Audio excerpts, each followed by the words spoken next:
One strike changed everything.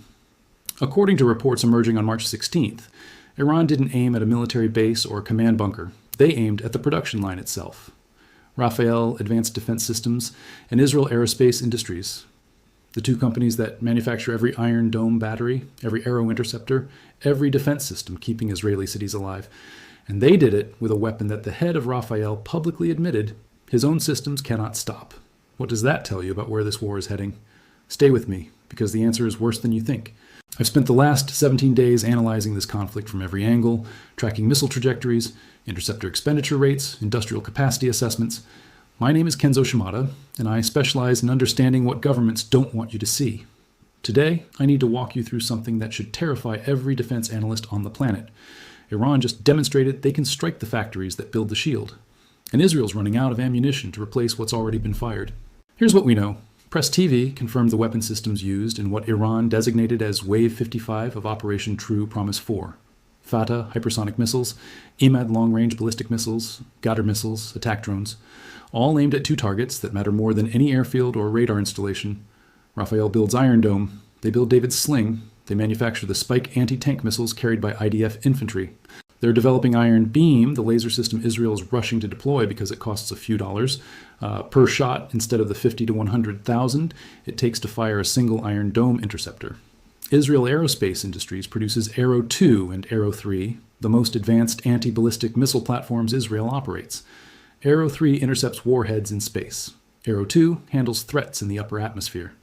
Between Rafael and IAI, you're looking at the entire production chain behind Israel's ability to survive this war. And Iran put both of them in the crosshairs on the same morning. Now pause. Because 2 days before this attack, Semaphore published something that U.S. officials tried to keep quiet. Israel informed America it is running critically low on ballistic missile interceptors. Not running low in 6 months. Running low right now. Israel entered this war already depleted. The 12-day conflict with Iran last June, what they called Operation Rising Lion, consumed enormous quantities of Arrow 2, Arrow 3, and THAAD interceptors. At least 34 Arrow 3 interceptors. Roughly 9 Arrow 2, 39 THAAD interceptors. The Arrow 3 expenditure alone exceeded $495 million. And here's the problem. The fiscal year 2026 defense budget projects only 32 new THAAD interceptors for the entire year. More than a full year of THAAD production was burned through in 12 days last summer. Now stretch that math over 17 days of continuous fighting since February 28th. 56 named waves of Iranian retaliation. Wave after wave of ballistic missiles crossing into Israeli airspace. The Strait of Hormuz effectively blocked. Oil past $100 a barrel. More than 2,000 people dead across the region. This isn't a contained military exchange anymore. This is a supply chain event wrapped in a war. A U.S. official told Semaphore the shortage was something they expected and anticipated. Translation. Washington knew Israel's magazines were thin before the first shot was fired. Another official said Israel is coming up with solutions to address the problem, but neither official described what those solutions are. The IDF pushed back with routine denial language. But here's what the IDF did do.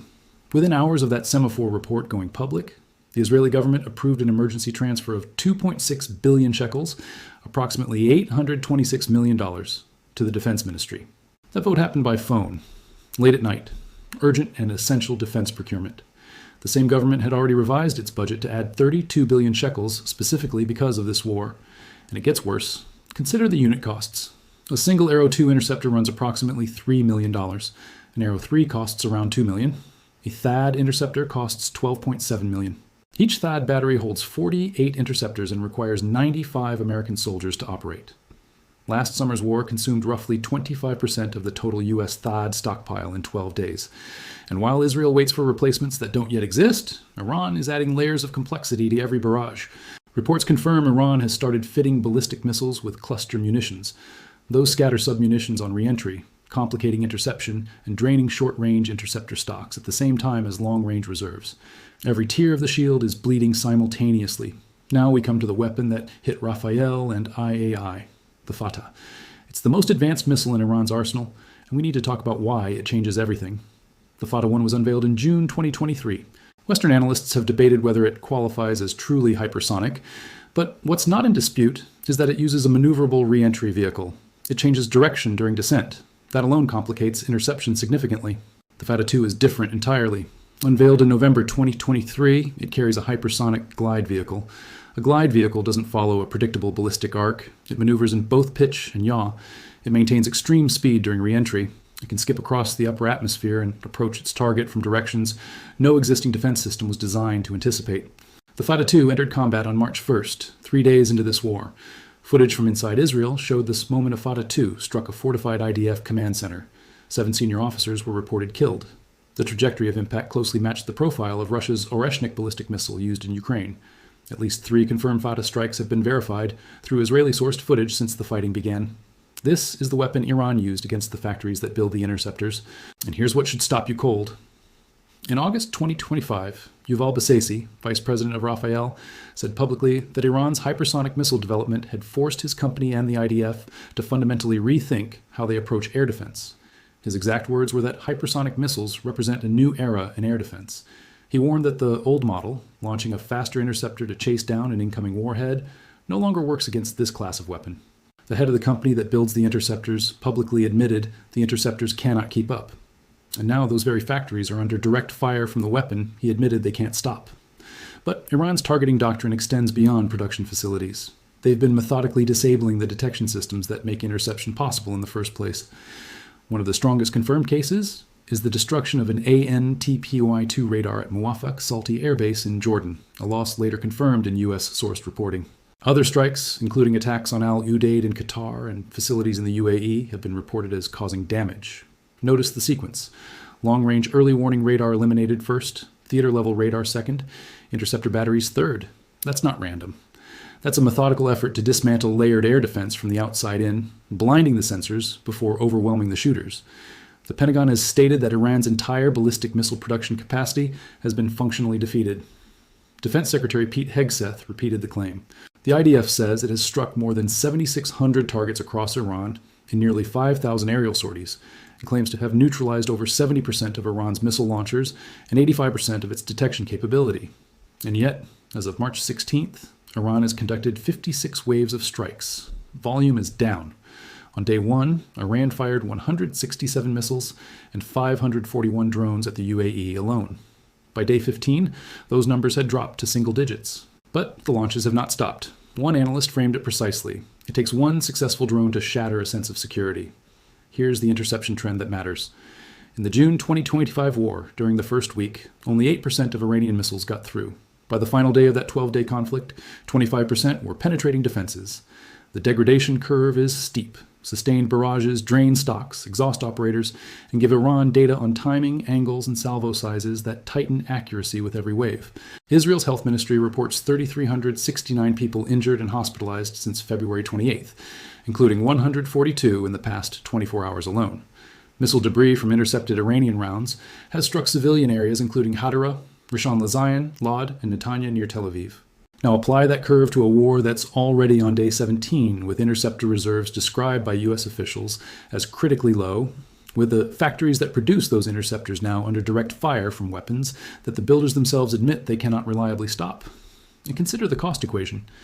A $30,000 Shahed drone that forces the U.S. to fire a $4 million Patriot interceptor is a win for Iran on economics alone.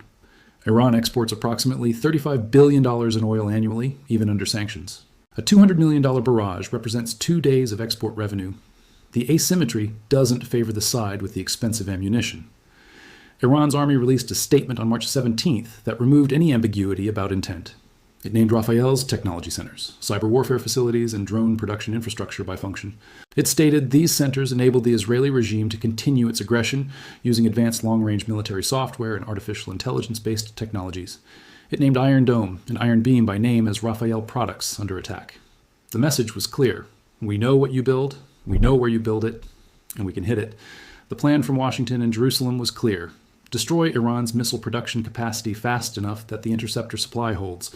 The reality as of day 17 is that Iran is still launching. Israel's interceptor reserves are reportedly at critical levels. The factories that build those interceptors are now themselves targets, and the weapon being used against them is a class of missile that the vice president of Rafael publicly admitted his own systems cannot reliably stop. This is where we stand. 56 waves of Operation True Promise 4. The Fattah 2 glide vehicle verified in at least 3 Israeli-sourced impact recordings. Arrow 3 costs $2 million per shot. THAAD costs $12.7 million per shot. The U.S. global THAAD fleet stands at 7 batteries, already down 25% from last summer. $826 million in emergency Israeli defense spending approved by phone in the middle of the night. Iran's attack volume is down, but launches persist across every 24-hour window. And neither side has publicly defined what an acceptable end to this looks like. What do you think? Drop your thoughts in the comments below. Who's winning this war? Can Israel's defense system survive if the factories that build it are under fire? Let me know. As always, thank you for watching. Please subscribe and turn on notifications so you catch my next video. Click the video on your screen right now to watch another.